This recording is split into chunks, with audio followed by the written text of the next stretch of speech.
नमस्कार दोस्तों, शुरू करती हूँ आज की कहानी। अमित बहुत परेशान था। उसे समझ में नहीं आ रहा था कि वो इस परिस्थिति से कैसे निपटे। वो अपनी माँ को बहुत चाहता था, किंतु उसकी पत्नी और बच्चे उसकी माँ से बहुत दूर भागते थे, क्योंकि उसकी माँ की एक आंख नहीं थी, साथ ही उसकी कमर 90 डिग्री अंश पर झुकी थी। वैसे वह अपना काम सब खुद देख लेती थी, किंतु फिर भी वो उसकी पत्नी और बच्चों के लिए हमेशा खटकती थी। दादी, आप ऊपर के कमरे में जाओ, मेरे दोस्त आ रहे हैं, अमित के बेटे निखिल ने बड़े बेरुखी से कहा। पर बेटा, मैं तो यहाँ बहुत दूर बैठी हूँ, अमित की माँ ने बहुत प्यार से कहा। नहीं, आप उनके सामने मत रहो, वो मुझे चिढ़ाते हैं, निखिल ने ज़ोर से डांटते हुए कहा। क्या हुआ निखिल, क्यों चिल्ला रहे हो? अमित की पत्नी दामिनी ने किचन से ही आवाज़ लगाई। देखो ना माँ, ये दादी यहीं ड्राइंग रूम में बैठी हैं और मेरे दोस्त आ रहे हैं, निखिल ने शिकायत भरे लहजे में कहा। माँ जी, आप ऊपर चली जाओ, क्यों हम लोगों को लजवाती हो? दामिनी ने बेटे का पक्ष लेते हुए कहा। बेचारी परमेश्वरी चुपचाप उठकर जीने के सहारे ऊपर जाने लगी। कमर झुकी होने के कारण उन्हें ऊपर चढ़ने में बहुत परेशानी हो रही थी। वो पूरी ताकत से ऊपर के एक अकेले कोने वाले कमरे में जाकर बैठ गई। अमित बाजू के कमरे से सब सुन रहा था। उसे कष्ट हो रहा था कि उसकी माँ को अपमानित होना पड़ रहा है, किंतु वो असहाय था। अगर वो कुछ कहता तो पत्नी और बच्चे उसका विरोध करने लगते। दूसरों को उनके तर्क भी सही लगते। चूँकि वो एक प्रशासनिक अधिकारी था, उसका सामाजिक स्तर बहुत ऊंचा था।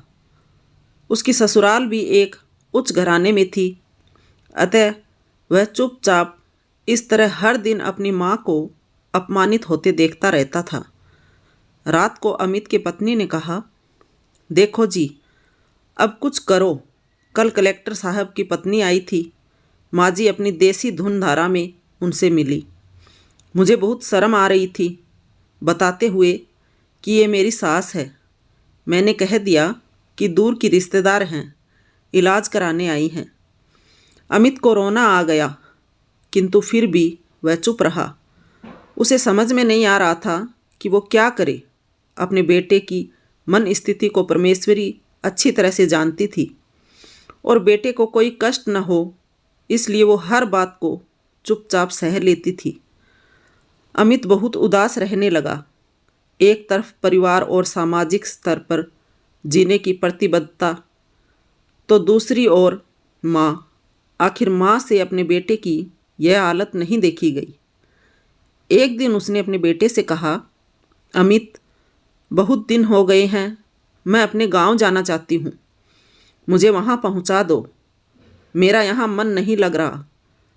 किंतु माँ, वहाँ तो कोई नहीं है, तुम्हारी देखभाल कौन करेगा? अमित ने आश्चर्य से पूछा।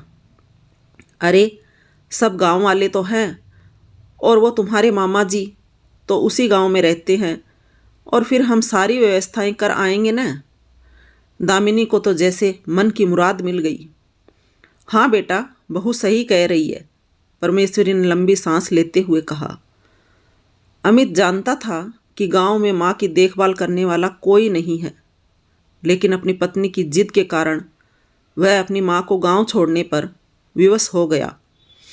माँ को गांव छोड़कर आते वक्त उसे रोना आ रहा था तथा अपनी बेबसी पर गुस्सा भी आ रहा था, किंतु परिवार, पत्नी और समाज ने उसके इन मनोभावों को दबा दिया और वो सुकून सा महसूस करने लगा। कुछ दिनों के बाद उसके चाचा, जो अमेरिका में रहते थे, आने वाले थे। जब अमित बहुत छोटा था, उसके पिता जीवित थे, तब वो भारत आए थे और उसके बाद वो अब भारत आने वाले थे। पूरा परिवार और आस पड़ोस बहुत उत्साहित था। अमेरिका से अमित के डॉक्टर चाचा आ रहे थे। डॉक्टर सुदेश ने जैसे ही घर में कदम रखा, सबने मिलकर बहुत उत्साह से उनका स्वागत किया। क्यों अमित, भाभी नहीं दिख रही, कहाँ है? डॉक्टर सुदेश ने उत्सुकतापूर्वक पूछा। जी वो गांव में रहती है, यहाँ उनका मन नहीं लगा, दामिनी ने सपाट लहजे में उत्तर दिया। डॉक्टर सुदेश ने अमित की ओर देखा तो अमित ने अपनी आंखें झुका ली। डॉक्टर सुदेश सब समझ गए। बोले, कल हम भाभी से मिलने गांव चलेंगे। सब लोग। दूसरे दिन सभी लोग गांव के घर में पहुँचे। देखा कि परमेश्वरी को बहुत तेज़ बुखार है और वो पलंग पर असहाय पड़ी है। डॉक्टर सुदेश दौड़कर परमेश्वरी के पास गए, उनके पैर छूकर रोने लगे। परमेश्वरी की ये हालत उनकी कल्पना से परे थी। वाह बेटा अमित, तूने तो नाम उजागर कर दिया।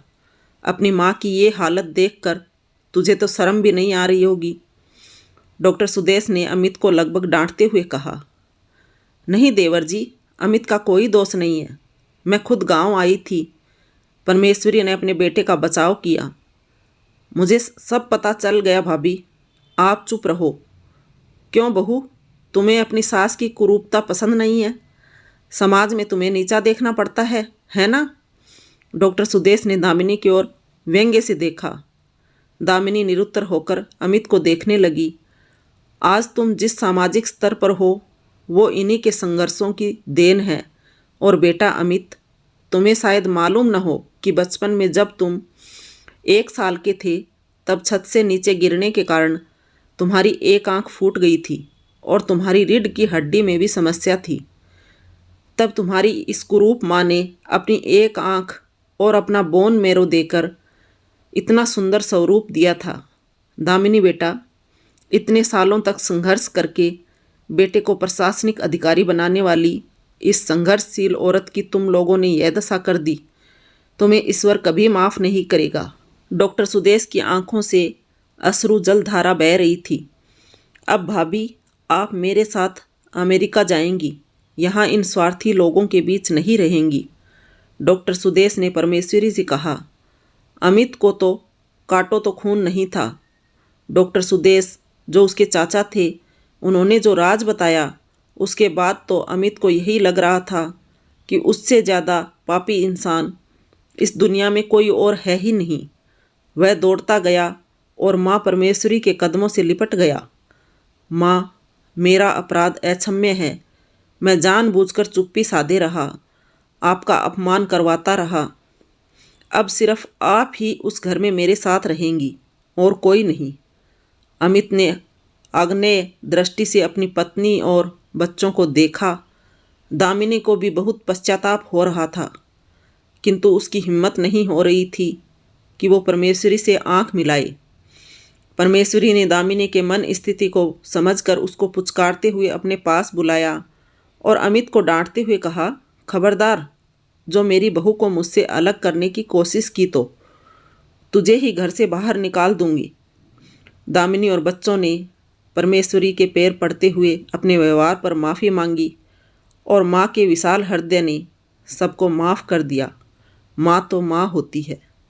तो दोस्तों, कहानी कैसी लगी? पसंद आई हो तो लाइक करें, कमेंट करें, शेयर करें, सब्सक्राइब करें। Thank you for watching my channel.